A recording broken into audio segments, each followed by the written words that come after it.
आप देख रहे हैं एसएनसी आवाज सैफी अब्बास के साथ। आप देख रहे हैं एसएनसी आवाज। सिंगरौली जिले के एनसीएल में जो श्रमिक काम कर रहे हैं, चाहे वो ठेकेदार के अधीन काम कर रहे हो या किसी कंपनी के अधीन काम कर रहे हैं, उनको वेतन दिखाने के लिए कुछ दिया जाता है। उनके बैंक अकाउंट में वेतन कुछ आता है, लेकिन फिर वेतन उनसे आधा से ज्यादा ले लिया जाता है और उनसे कहा जाता है भैया अगर ईमानदारी से वापस नहीं करोगे तो तुम्हें काम से निकाल दिया जाएगा।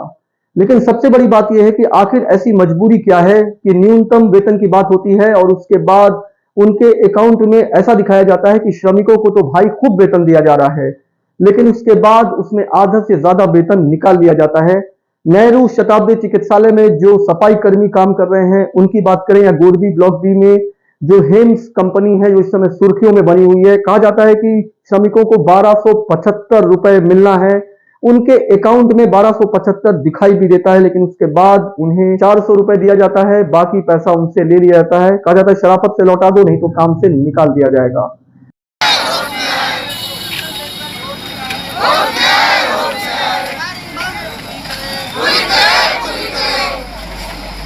मजदूरों का शोषण करना बंद करो, बंद करो, मजदूरों का शोषण करना बंद करो, बंद करो,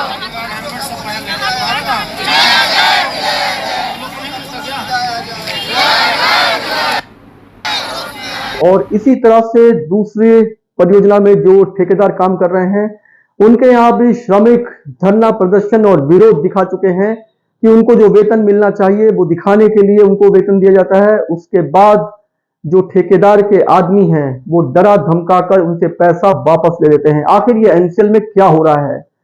सिस्टमेटिक वे में सिस्टम के अंदर घुसकर इसे डकैती कहा जाए तो कुछ कम नहीं होगा। श्रमिकों का इतना बड़ा शोषण हो रहा है और एनसीएल वेलफेयर नीति की बात करती है, श्रमिकों के पारदर्शिता की बात करती है और कहती है कि सीधा सीधा श्रमिकों के अकाउंट में पैसा डाला जाए।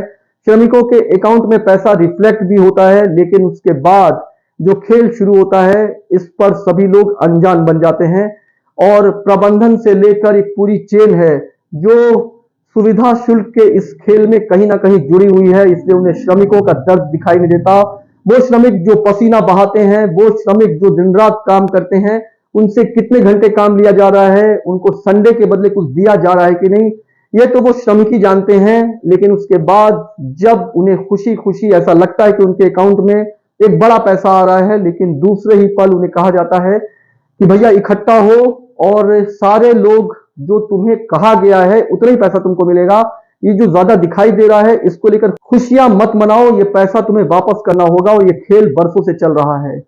तो इस तरह का विरोध लगातार हो रहा है, लेकिन जो एनसीएल प्रबंधन है, जो टॉप मैनेजमेंट है, वो सिस्टमेटिक वे में सिस्टम में घुसकर जो डकैती चल रही है आखिर उस पर वो नजर क्यों नहीं डाल रहे हैं। तो लगातार विरोध हो रहा है। जिस तरह से गोरबी बी में सीएचपी में जो हेम्स कंपनी काम करती है उनका भी इसी तरह का मामला सामने आया।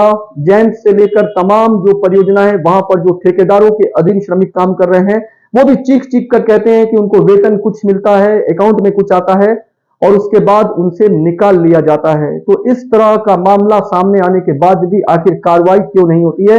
श्रमिकों का इतना बड़ा शोषण वेलफेयर नीति के बाद वेलफेयर नीति के नाम पर किया जा रहा है।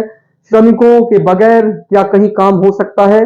लेकिन पसीना बहाने वाले श्रमिकों का पैसा जिस तरह से लूटा जा रहा है इसे साफ तौर पर डकैती कहा जाए तो कुछ कम नहीं होगा। और सबसे बड़ी बात यह है कि एनसीएल में काम करने वाली बड़ी कंपनियों का भी यही हाल है।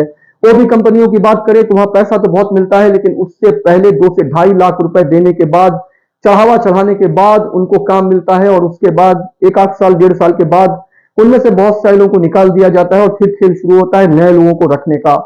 तो एनसीएल के क्षेत्र में बेरोजगार जिस तरह से शोषित और शोषण का शिकार हो रहे हैं, कई बार उन्हें काम नहीं मिलता है, कई बार उन्हें काम मिलता है तो उनका पैसा निकाल लिया जाता है, कई बार एक बड़ा पैसा देकर उनको नौकरी मिलती है, कई बार वो अपने घर में पत्नी का आभूषण और किस तरह से मशक्कत करके वो पैसा इकट्ठा करके इन कंपनियों के दलालों को देते हैं, ये किसी से छुपा नहीं है।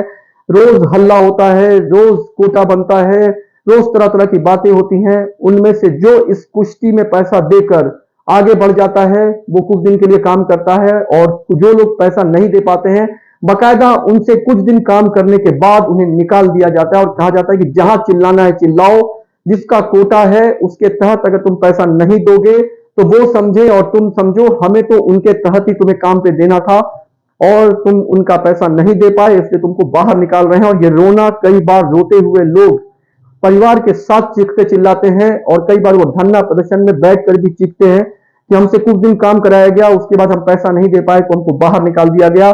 कंपनी प्रबंधन, जो प्राइवेट ओबी कंपनियां हैं, ओवरबर्डन से जुड़ी हुई कंपनियां हैं, उनमें कुछ लोगों का ट्रांसफर कर दिया जाता है, वो काफी बड़ा पैसा लेकर रफू चक्कर हो जाते हैं और श्रमिक चीखते चिल्लाते रहते हैं। तो इस तरह का खेल जो चल रहा है, इस डकैती को कब रोका जाएगा, इसको लेकर लगातार विरोध हो रहा है और उसके बाद भी कोई रास्ता निकलेगा कि नहीं, ये कोई नहीं जानता है। एसएमसी आवाज के साथ सैफी अब्बास।